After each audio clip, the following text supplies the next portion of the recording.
Let's get into the most asked question on any French cleat forum ever. And that is, how big should your French cleats be?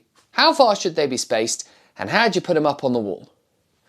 Well, long story short, however you like, and however you like. It's up to you, because there's no real set, perfect way of doing it. I will tell you what I've done, and you can adapt it, because to be honest, I did a finger in the wind measurement, and I just thought, what looks good? There are a few pitfalls to avoid, and I'm going to quickly go through those as well. As you can see, mine are up on the wall, and there's a backboard behind them. This is the first pitfall.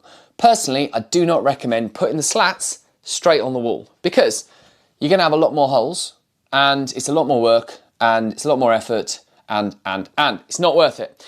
What you should do is put them on a backer board first, and then put that backer board onto the wall. You can whip them off whenever you want to and move them around if you need to. Cleats, I've cut all of mine just out of plywood, make it out of one sheet. In fact, let me show you, because most people will say you need a table saw for this. That's not entirely true, because I've done all of this with a circular saw. The first thing that I've done is simply paint the OSB. Then you just pick how wide you want the cleats to be and cut them all. For this, I've just set my circular saw to a 45-degree angle, not been too hard on myself to get it absolutely perfect, and then I've taken my time with a straight edge and I've just ripped off as many cleats as I want. The easiest way of doing this is probably to leave your circular saw at a 45-degree angle and cut every cut with a 45.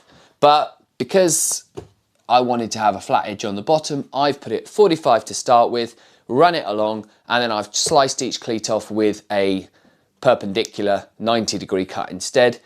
And so you just have to keep switching it back. Once you've got all your cleats cut and you know what size you want the board to be, what I like to do is run a bead of glue the whole length of the backboard and then run screws in through the back.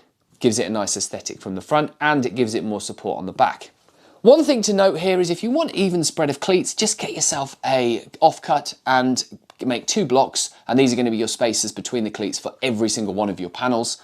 That way you're going to have a nice cleat spacing across the entirety of your wall, and it's going to look great. Not only that, but each one side by side is going to have an even height so that you can span those gaps like I said earlier. A few little tidy up points. Take the sharp edge off the top of the cleat. You don't need it. And if you're going to risk catching yourself on it, better to remove it now.